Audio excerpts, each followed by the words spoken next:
नमस्कार, आपका बात 25 में स्वागत है। तो ट्रंप साहब ने अ, वेनेजुएला के प्रेसिडेंट और उनकी पत्नी को पकड़ के ले आए और इस बात की भर्त्सना हो रही है, भर्त्सना होनी भी चाहिए। लेकिन सिर्फ अमेरिका की भर्त्सना करने की या कि ट्रंप साहब की भर्त्सना करने से भर्त्सना मात्र करने से जो असली समस्या, जो गरीबों की समस्या, वेनेजुएला के गरीबों की समस्या रही है, वो एक ऐसा देश है जिसके पास में दुनिया में सबसे अधिक तेल है।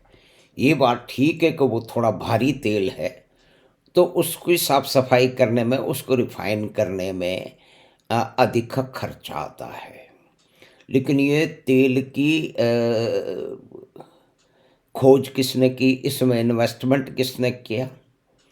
आज भी जितना भी 1.1 मिलियन बैरल पर डे का जो ऑयल निकाला जा रहा है, उसका प्रोडक्शन हो रहा है, उसकी सफाई हो रही है, वो अधिकतर कौन कर रही हैं?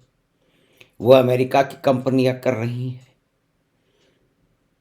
लेकिन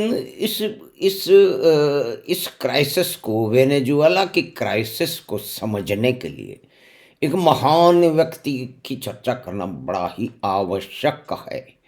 उनका नाम है श्रीमान ह्यूगो सावेज।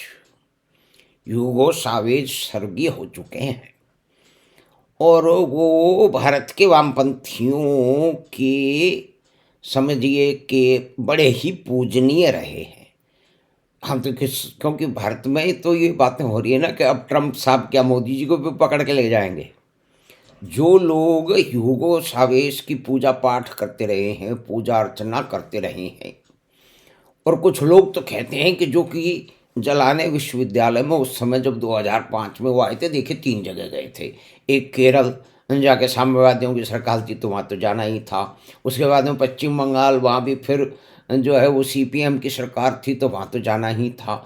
और फिर वो पधारे इसके नर्व सेंटर, यानी कि इनके जो इंटेलेक्चुअल सेंटर है वो उसमें जलाने विश्वविद्यालय में। तो जलाने विश्वविद्यालय से हम मान लें कि जवाहरलाल नेहरू यूनिवर्सिटी, ये वो अंग्रेजी में है। देखिए हिंदी में अगर संक्षिप्तीकरण होगा, एब्रीविएशन होगा, तो फिर यही तो होगा ना, जलाने विश्वविद्यालय। तो वो जलाने विश्वविद्यालय में जब पहुँचे और उन्होंने जो जबरदस्त वहाँ पे भाषण दिया, तो वहाँ पे उपस्थित वामपंथियों में से कई वामपंथी छोरा छोरी बेहोश हो गए। मतलब इसमें अतिरंजना हो सकती है, लेकिन ये उस समय जो वहाँ मौजूद थे उन्होंने बताया कि वहाँ एक ऐसा माहौल था कि जहाँ लग रहा था कि देश का सबसे बड़ा जीवित क्रांतिकारी हमारे सामने खड़ा है। तो अब इस देश में क्रांति की देवी, जो इसका पदार्पण हो नहीं पाया इतने दशकों के बाद में, अब उसका रास्ता प्रशस्त हो जाएगा और देश में क्रांति आ जाएगी। लेकिन देश में क्रांति तो आई नहीं। उसके 5-6 साल बाद के अंदर जो एक सरकार थी, जो 34 साल से पश्चिम बंगाल में थी, सीपीएम की सरकार, उसके परखच्चे उड़ गए। खैर वो बात है कि परखच्चे उड़ने के बाद में कोई सुधार नहीं हुआ, क्योंकि जो पहले शासन में थे वो पलटी मार के जो सत्ता में दीदी आई उनके साथ चले गए। तो कुल मिला के ह्यूगो सावेज की 2005 के भारत के दौरे के बाद में जो भारत के वामपंथियों में एक आशा की किरण जगी थी कि अब इस देश में क्रांति आसपास ही है। इतने देर से पता नहीं किस अंधेरी गली के जो है वो अंधेरे कोने में खड़ी है, उसका पदार्पण हो जाएगा, जगमगाती रोशनी के दिए चारों तरफ जल जाएंगे, क्रांति हो जाएगी और उसमें बाद में जन शत्रुओं का नाश हो जाएगा। ऐसा कुछ हुआ नहीं, बल्कि पश्चिम बंगाल की वामपंथी सरकार चली गई। तो वो तो एक कालखंड था, वो तो 2011 की बात हो गई। लेकिन वेनेजुएला की जो क्राइसिस है, उसकी समस्या को समझने के लिए एक जो हमने चित्र लगाया है, ये है टावर ऑफ डेविड। यानी कि जो है वो टावर ऑफ डेविड। और ये टावर ऑफ डेविड कैसे टावर ऑफ डेविल में बदल गई। ये वहाँ की महत्वपूर्ण दूसरी तीसरी बड़ी जो है वो इमारत है वेनेजुएला के काराकास, वहाँ की राजधानी में। और उसका निर्माण 1990 में शुरू हुआ था और 1994 में 1994 में इसके जो मुख्य इन्वेस्टर थे जो डेविड ब्रिलनबर्ग, उनकी मृत्यु के बाद में ये इसका निर्माण रुक गया। और आगे जाकर के एक ये बात समझ लीजिए कि ये टावर ऑफ डेविड, ये जो एक होमलैंड करके फिल्म आई थी जो कि जो टेररिज्म पे आधारित थी, उसमें भी इस बिल्डिंग का जिक्र है। इस बिल्डिंग में मतलब कि आप समझिए कि एक इतनी बड़ी विशाल बिल्डिंग ये बनी क्यों थी। तो ये bank of finance, tower of conference financial centre, यानी कि बैंकों का सेंटर होने वाला था। इसका मतलब समझ लीजिए कि 1990 में जो बूम था ऑयल मार्केट में, उस बूम के समय ये आई थी। और ऐसा माना जा रहा था कि ये एक बिल्डिंग और काराकास, यानी कि जो सबसे बड़े तेल भंडार पर बैठा हुआ देश है, उसके अंदर यानी बैंकिंग और फाइनेंस की एक ऐसी जगमगाहट होगी कि उससे ये क्षेत्र महत्वपूर्ण हो जाएगा। इसीलिए तो इतनी बड़ी 171 मीटर ऊंची जो है ना 45 मंजिल की ये इमारत वहाँ पे बनाई गई और ये एक तरह से प्रतिनिधि बन गई इस देश के जो है ना जो अभागेपन का। क्योंकि जो यहाँ पे ह्यूगो सावेज महाशय आए थे, उन्होंने आकर के जो उस समय जो तेल के दौर में जो उनको ये 99 से लेके तो ये महाशय 13 तक रहे हैं, यानी कि 14 साल में इन ह्यूगो सावेज ने, जो कि भारतीय वामपंथियों के बहुत ही प्रिय हैं, उनके हृदय के नज़दीक हैं, उनको देवता की तरह मानते रहे हैं, इसने पूरा का पूरा जो स्ट्रक्चर था कंट्री का उसको डिसमेंटल कर दिया। क्योंकि ऑयल बूम था तो सोशलिज्म और 21st सेंचुरी सावेज ने इम्प्लीमेंट कर दिया और एक ऐसी ऐसी पॉलिसियाँ बनाई जो कि जिसने कि वहाँ की जनता को, वहाँ के गरीबों को रिलीफ दे दिया। लेकिन जो देश की प्रोडक्शन कैपेसिटी थी, उस ऑयल के आधारित जो इकोनॉमी थी, जो कि अर्थव्यवस्था थी, उसको बिल्कुल ही बर्बाद करके रख दिया। वो बर्बाद करने का सिंबल ये टावर ऑफ डेविड, जिसको टावर ऑफ डेविल भी कहते हैं। तो एक तरह से समझ लीजिए कि वेनेजुएला की जो ये मुसीबत है, इसमें आज भी अमेरिकन कंपनियां जितना भी तेल निकाल रही हैं, क्योंकि क्या है ना कि हमारे यहाँ जो भी इसकी समीक्षा हो रही है, मतलब जो जिन लोगों की समीक्षा हमने सुनी है, उस समीक्षा में सिर्फ अमेरिका की जूतम पिटाई हो रही है कि भाई एक सॉवरेन कंट्री पर आप क्यों जा सकते हैं। तो फिर तो पाकिस्तान भी हमारे ऊपर कई तरह के हमले कर रहा है। तो इसी तरह का नुकसान अमेरिकन कहते हैं कि हमारे पास हुआ है। और वो अपने देश के बिल्कुल पास में वेनेजुएला के तेल का भंडारण और उसका नियंत्रण का लाभ उठा रहे थे चीन और रशिया।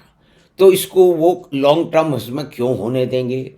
ये अमेरिका की बात है कि उन्होंने कहा है, हम उनसे पूरी तरह से सहमत हों या ना हों, लेकिन उन्होंने इसी के लिए वहाँ पे चले गए हैं। तो जो डिसमेंटलिंग ऑफ PDVSA, यानी कि वहाँ की कंपनी थी जी, नेशनलाइज कंपनी थी कि देखिए वामपंथियों का सबसे पहला काम होता है कि सब कुछ जनता के नाम कर देते हैं, यानी कि जनता के नाम के कहने का मतलब उसको नेशनलाइज कर देते हैं। और फिर उस नेशनलाइज करके अधिकतर तो यही उदाहरण है कि उसको नष्ट कर देते हैं। तो एक तो क्या हुआ कि ये 1999 जब ये महान ह्यूगो सावेज का आया, तो उन्होंने एक स्ट्राइक हुई 2002 और 23 में। तो इन्होंने क्या किया, इनकी नीतियों के विरुद्ध हुई। तो उसमें 18,000 जो स्किल्ड एम्प्लॉय थे, जो कि तेल के शोधन में और उसके जो भी कुछ प्रोसेसिंग है, उसके मार्केटिंग में, उसके मैनेजमेंट में, उसके सेल्स में, उसके स्टोरेज में, उन सबको वहाँ से भगा दिया गया, यानी कि पर्ज। यानी कि इन सबको निकाल दिया गया। कभी जनशत्रु मान लिए गए, तो जनशत्रुओं को जो है वो वामपंथियों के देवता ह्यूगो चावेस ने निकाल दिया।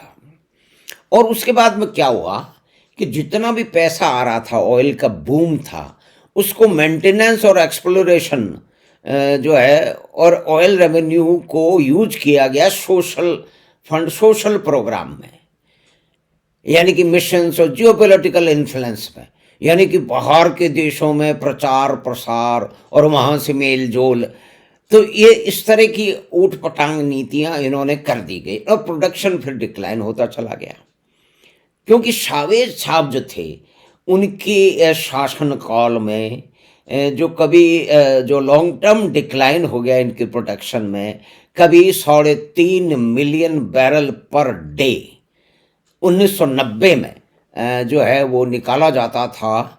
वो होते होते जब तक वो रहे 2013 में, उसको उन्होंने 2.3, यानी कि करीब करीब आप समझिए कि जो मतलब 2/3 ही रह गया, और आज वो 1.1 है, यानी कि उससे भी आधा हो गया। तो ये हुआ किस लिए था? ये नेशनलाइजेशन के aggressive campaign of expropriation decimated private investment, यानी कि जो उनके पास में जो कि निजी संपदा थी, निजी इन्वेस्टमेंट था, वो समाप्त हो गया। और उसके बाद कहने फिर 2007 से लेके 2013 साहब ह्यूगो चावेज साहब ने दुनिया भर की जितनी भी कंपनियां थी, चाहे वो जो टेलीकम्युनिकेशन में हो, इलेक्ट्रिसिटी में हो, सीमेंट में हो, स्टील में हो, एग्रीकल्चर में हो, ऑयल में है, उनको नेशनलाइज कर दिया। तो लॉस ऑफ एफिशिएंसी हो गई, क्योंकि अब यहाँ पॉलिटिकल जो लोग थे, जो कि उनकी राजनीति, उनकी विचारधारा के मानने वाले थे, उनको बॉस बना दिया गया। जो एफिशिएंट लोग थे वो वहाँ से हट गए, तो मिसमैनेजमेंट और करप्शन हो गया।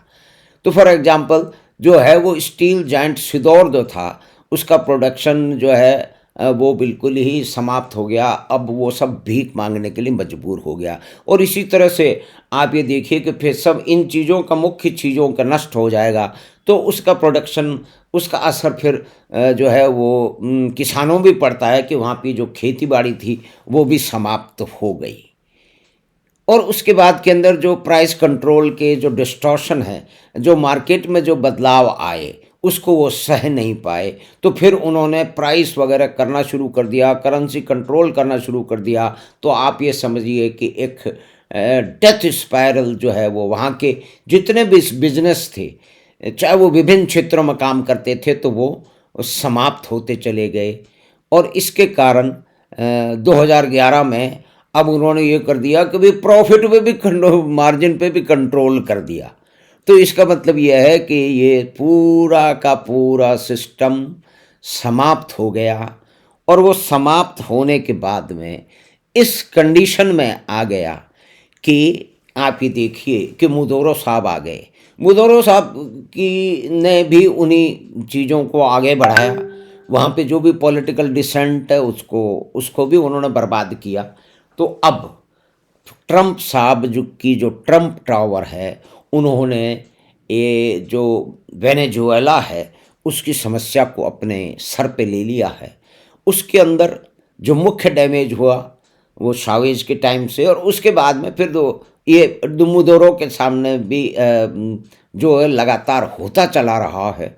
तो ट्रंप साहब को तो अब तो गालियाँ पड़ रही हैं, और उनको गालियाँ भी पड़ेंगी, लेकिन उन्होंने एक समस्या को अपने सामने लिया है। अब कहते हैं कि वो लोग कंट्रोल करेंगे सारे प्रोडक्शन को। वैसे मुख्य बात यह है, जो कि कोई नहीं बता रहा, कि अभी भी जितना भी तेल का शोधन हो रहा है, उसका व्यापार हो रहा है, जो कि अपनी मैक्सिमम सीमा से 1/4 के आसपास है, वो भी अमेरिकन कंपनियां ही कर रही हैं। तो टावर ऑफ डेविड, यानी कि टावर ऑफ डेविल भी उसको कहा जाता है। तो टावर ऑफ डेविल मतलब डेविड टावर ऑफ डेविल में बदल गई। तो इसमें मुख्य रूप से अगर मोटा मोटा समझा जाए तो वामपंथियों का इसके अंदर मुख्य रोल रहा कि उन्होंने एक देश के सबसे जो है वो क्या कहते हैं, एक संपन्न जो मिनरल वेल्थ से संपन्न देश है वेनेजुएला, उसको बर्बाद करके रख दिया। और वहाँ की 25% आबादी वहाँ से भागने के लिए तैयार हो गई। और ये coup भी इस तरह से हुआ, यानी कि तख्ता पलट भी इस प्रकार से हुआ कि मुदोरों के बिल्कुल पास के जो सिक्योरिटी के लोग थे, उनको अमेरिकन लोग लोभ लालच दे करके उन्होंने अपने साथ कर लिया। यानी कि उसमें एक कोई सिक्योरिटी का ऑफिसर था जिसको बताते हैं कि उसकी बच्ची को कोई भयानक बीमारी थी, लेकिन उसके पास ना तो वहाँ पे वेनेजुएला में कोई इस तरह का कोई व्यवस्था थी कि उसका इलाज हो जाता, ना उसके पास पैसे थे। तो उस बात को समझ के सीआईए के ऑपरेटिव्स ने उससे बात करी, ऐसे 2-3 लोगों से और भी बात करी, तो उन्होंने कहा नहीं, ये बाद में होगा कि नहीं हम नहीं मानते, इसको करके दिखाओ।